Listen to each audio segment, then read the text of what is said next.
National Wrestling Alliance in 1986, you actually had the opportunity to go toe-to-toe, one-on-one with the legendary, late, great Harley Race. I was wondering if you can actually just tell us a bit more about working with Harley Race in the NWA, and of course, what was he like just behind the scenes? Because we all know Harley Race is one tough SOB, but also one of the nicest guys you could actually meet in the business as well.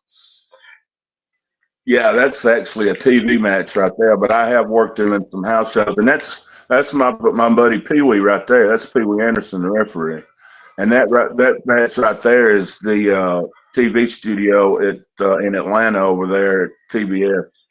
That was just a TV match, but I've had some 20, 30-minute matches with him in some house shows. Harley Race he's in my top five. I mean, which depending on how I feel that day, he could be number one. In my opinion, the greatest ever. It goes between him and Flair, but Harley Race he was exactly what he said he was. He was a for real badass. I mean, he you didn't want to mess with him.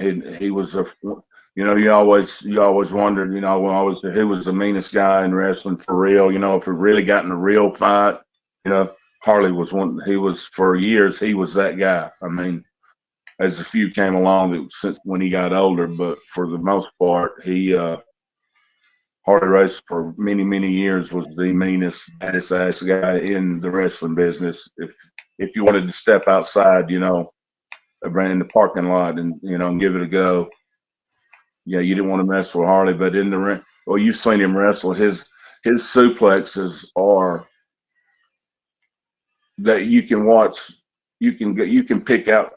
I don't care how many wrestlers you want to pick out. Old guys from the old days is good. I mean, anybody you want to pick out and watch them all do a suplex, and then watch Harley Race give one. Harley Race he gives the best. I mean, his trademark was I think he was one of the first to do it, but his suplexes they really look believable. A lot of guys that just pick you up, stand you straight up, fall back, boom.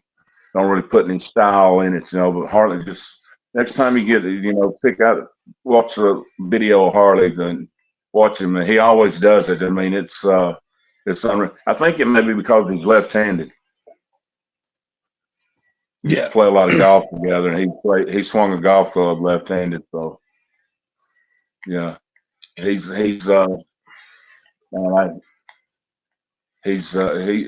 when you first meet him, I mean, he'll scare the shit out of you because you're afraid to say anything because you're afraid he's gonna knock the hell out of you, especially if you're drinking. I mean, I tell you what, you can watch. I was watching one of Joe Rogan's podcasts a while back, and Flair was on there talking to Joe Rogan, and somehow they got to talking about Harley, and Flair told Rogan a Harley Race story, and he imitated him because Harley Race chain smoked cigarettes. Only time he wouldn't have a cigarette in his mouth was when he was in the ring, but he was constantly chain smoking.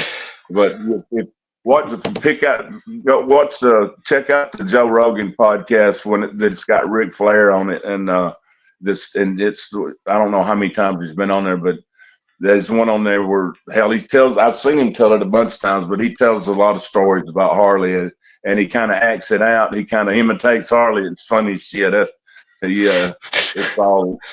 kind of brings back some memories whenever I see him do it.